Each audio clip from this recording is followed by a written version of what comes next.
ప్రియులారా గమనించాలి, పాలియాంగిచ్ గారు చెప్పినటువంటి సూత్రంలో మరి నిజ స్వరూపం అనే పదాన్ని, అంటే నిశ్చయత, ప్రార్థన చేసేటప్పుడు మనం నిశ్చయత కలిగి ఉండాలి. ఈ యొక్క నిజ స్వరూపం అనేటువంటి పదాన్ని గ్రీకు భాషలోనే హిపోస్పాసిన్ అంటారు. అదే ఆంగ్లేయం నుండి దస్తావేదు లేక శ్వేతపత్రం అని కూడా అనువదించవచ్చు. నీ గురిని స్పష్టంగా గ్రహించాక నీ హృదయంలో కోరిక అత్యధికంగా మండుతూ ఉంటే అప్పుడు నీవు ఈ నిజ స్వరూపం లేక నిశ్చయత పొందే వరకు ప్రార్థించాలి. పాలియాంగిచ్ గారు హవాయిలో ఒక కూటాన్ని నడిపించేటప్పుడు ఒక జపాన్ స్త్రీ వచ్చి ఈ నిశ్చయత పొందటానికి ఎంతసేపు ప్రార్థించాలి అని ప్రశ్నించింది. ఒక్కొక్కసారి ఒక్కొక్క నిమిషం చాలు, నీలో శాంతి నిశ్చయత వెంటనే కలిగితే ఇక ప్రార్థించనక్కర్లేదు.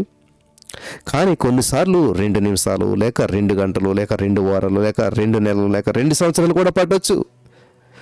సమయం ఎంత పడుతుందో సమస్య కాదు, ఈ నిజ స్వరూపం నీలో ఏర్పడేంత వరకు ప్రార్థించాలి. హల్లెలూయా. వింటున్నారా? పాశ్చాత్యులు తమ కార్యక్రమ పథకం ప్రకారం జీవించాలి అనేటువంటి సమస్యతో సతమతమవుతూ ఉంటారు. ప్రతి పని త్వరగా జరిగిపోతూ ఉండాలి. కుటుంబంతో కానీ స్నేహితులతో కానీ సహవాసం చేసే సమయం పోగొట్టుకుంటూ ఉంటారు. దైవ సన్నిధిలో కనిపెట్టే సమయం అస్సలే ఉండదు. ప్రతి పని త్వరితంగా నెరవేరాలి. అల్పాహారం, టీవీ, భోజనం, వేగంగా భోజనం తయారు చేసే విధానం, ప్రతి పని 5 నిమిషాలు అయిపోవాలి.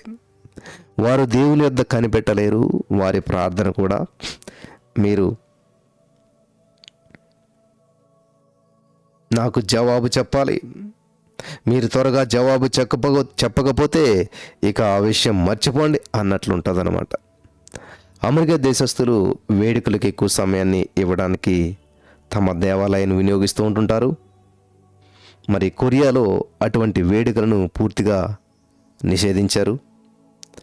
ప్రకటనలకు కూడా చాలా తక్కువ సమయం ఇస్తారు.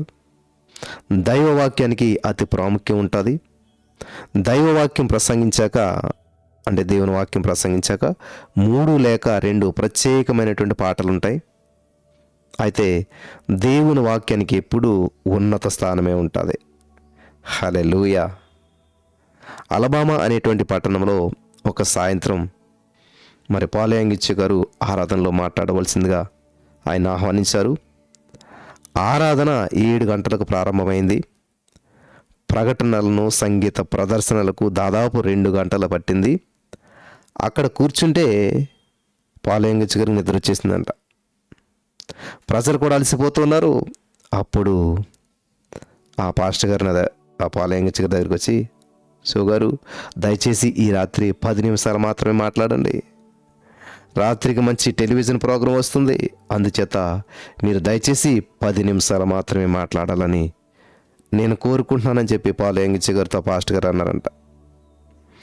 అతని ఆహ్వానాన్ని పురస్కరించుకొని కేవలం పాలియాంగిచ్ గారు 10 నిమిషాలు మాట్లాడడానికి ఆ కొరియా దేశం నుంచి వెళ్ళాడంట ఆయన. అటువంటి సంఘాల్లో దైవదేవునులు పూర్తిగా అనుభవించలేము. సంఘంలో ప్రభు వద్ద కనిపెట్టడానికి, ఆయన స్తుతించడానికి, దేవుని యొక్క వాక్యం మీద ప్రసంగించడానికి ఎక్కువ సమయాన్ని ఇవ్వాలి.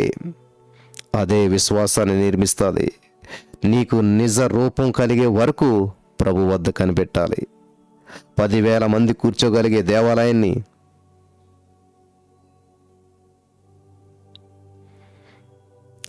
మరి పాలియాంగిచ్ గారు నిర్మించేటప్పుడు ఎన్నో అద్భుతమైన కార్యాలు మరి చూశారంట.